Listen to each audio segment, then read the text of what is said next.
இருக்கிறது. அதைதான் நாம அப்போஸ்தலனாகிய பவுல் ரோமாபுரியருக்கு எழுதின நிருபம் 5ஆம் அதிகாரத்திலும் 6ஆம் அதிகாரத்திலும் குறிப்பா 5ஆம் அதிகாரத்துல ரொம்ப தெளிவாக அப்போஸ்தலனாகிய பவுல் சொல்வார். திருமுழுக்கு என்பது கிறிஸ்துவோடு அவருடைய மரணத்திற்குள்ளாக நம்மை இணைத்துக் கொண்டு அவர் எவ்விதமாய் உயிர்த்தெழுந்தாரோ அதே போல நாம் அவருடைய உயிர்த்தெழுதலுக்குள்ளாக பிரவேசிக்கிறோம். தண்ணீருக்குள்ளாக நாம் முழுகப்படும் போது அல்லது தண்ணீர் நம்முடைய தலையின் மீது ஊற்றப்படும் பொழுது இந்த உலகத்திற்கு நாம் செத்து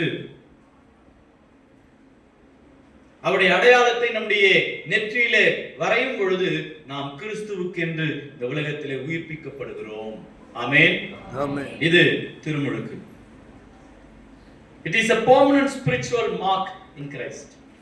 அதாவது ஆவிக்குரிய நிரந்தர அடையாளமாக, கிறிஸ்துவின் ஆவிக்குரிய நிரந்தர அடையாளமாக நமக்குள்ளாக வரையப்படுகிறது. திருமுழுக்கின் மூலமாக கிறிஸ்து நமக்குள்ளாய் வாழுகிறார் என்பதை நாம் பெற்றுக்கொள்கிறோம். இதனுடைய அர்த்தம் என்னவென்று சொன்னால், இந்த உலக பிரகாரமான கட்டுகளுக்கு, பாவ இச்சைகளுக்கு, இந்த உலக பிரகாரமான எல்லா விதமான ஆசாபாசங்களுக்கும் என்னை விலக்கி கிறிஸ்துவினுடைய மகனாக மாற்றுவதற்கு என்னை நான் ஒப்புக் கொடுக்கிறேன். அப்பா பிதாவே என்று கூப்பிடுகிற புத்திர சுவிகார வாக்கியத்தை நான் பெற்றுக் கொள்கிறேன். இதுதான் திருமுழுக்கு நமக்கு கொடுக்கிற உன்னதமான ஒரு நிலை.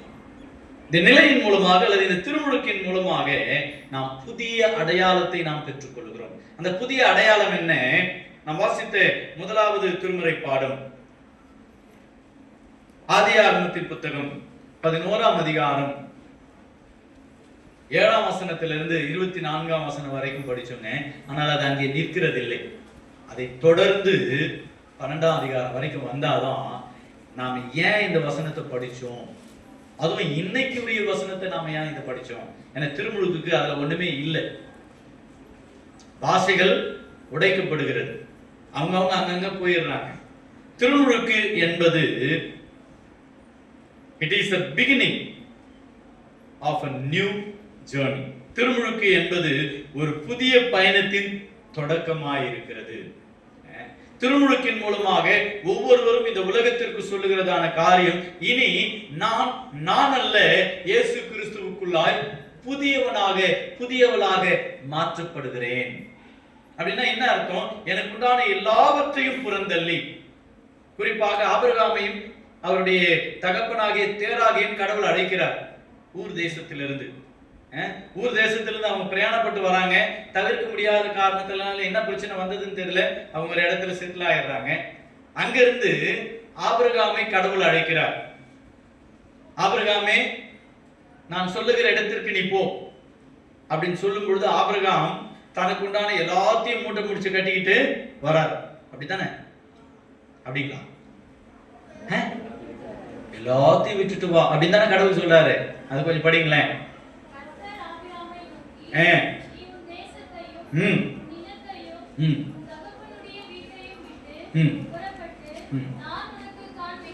போதுங்க.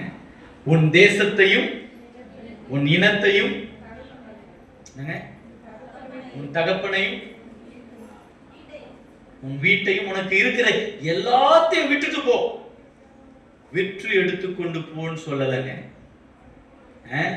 அதை அனைத்தையும் வித்து எடுத்துட்டு போன கடவுள் சொல்லல. ஆபிரகாமுக்கு கொடுக்கப்பட்ட கட்டளை என்ன? உனக்கு இருக்கிற எல்லாவற்றையும் விட்டு. இதுதான் திருமுழுக்கினுடைய ஆரம்பம். திருமுழுக்கு வாழ்வினுடைய தொடக்கம், புதிய பயணத்தின் தொடக்கம் என்னவென்று சொன்னால், நீ யார் என்பதை மறந்து, நீ எப்படிப்பட்ட மனிதன் என்பதை மறந்து, உன்னுடைய ஸ்தானம் இந்த சமுதாயத்தில் எப்படிப்பட்டதா இருக்கிறது என்பதை மறந்து, பெரும்பாலும் ஏசாமிக்குள்ள அவங்க திருமுழுக்கு பெற்றாலும் இன்னைக்கு இருக்கிற சூழல்ல நாம என்ன சொல்றோம்? நான் யார் தெரியுமா? அந்த தலைகணத்தை மறந்து உனக்கு உண்டான எல்லாவற்றையும் விட்டு நான் காண்பிக்கிற இடத்துக்கு போ. கிறிஸ்துவின் அடையாளத்தை வரைந்து கொள்வதே அதுதாங்க.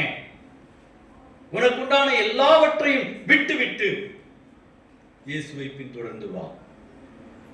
கிறிஸ்துவினுடைய புதிய பயணத்தின் அடையாளம் என்னவென்று சொன்னால், shedding away most sophisticated life to life of nothing. உங்களுடைய கம்ஃபர்ட்டை தூக்கி போடுங்க. நீங்கள் யார் என்பதை நீங்கள் மறந்து போக வேண்டும். நீங்களும் நான் இருந்தே நான் மறந்துடுங்க. நான் மறந்து இயேசு சுவாமி எங்கு அனுப்புகிறாரோ அங்க போகணும். அதெல்லாம் இது வரைக்கும் நான் செஞ்சேங்க. வட இந்தியாவில் 20 வருஷம் ஊழியம் செஞ்சேன். எத்தனை நாள் சாப்பாடு இருக்காது, தண்ணி இருக்காது, நிம்மதியா தூங்க முடியாது,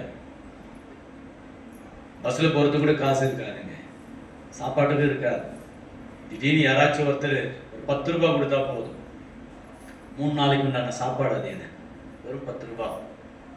கல்யாணத்துக்கு முன்னால அங்க இந்த உருளைக்கிழங்கு போண்டா இருக்கு இல்லைங்களா, அதை வடை மாதிரி சப்பையா வச்சு விற்பாங்க. அதுக்கப்புறமா இந்த கட்டமா ஒரு பிரெட்டு கிடைக்குது பாருங்க. இது உருளைக்கிழங்கு வடா, அது பாவு, வடா பாவுன்னு சொல்லுவாங்க.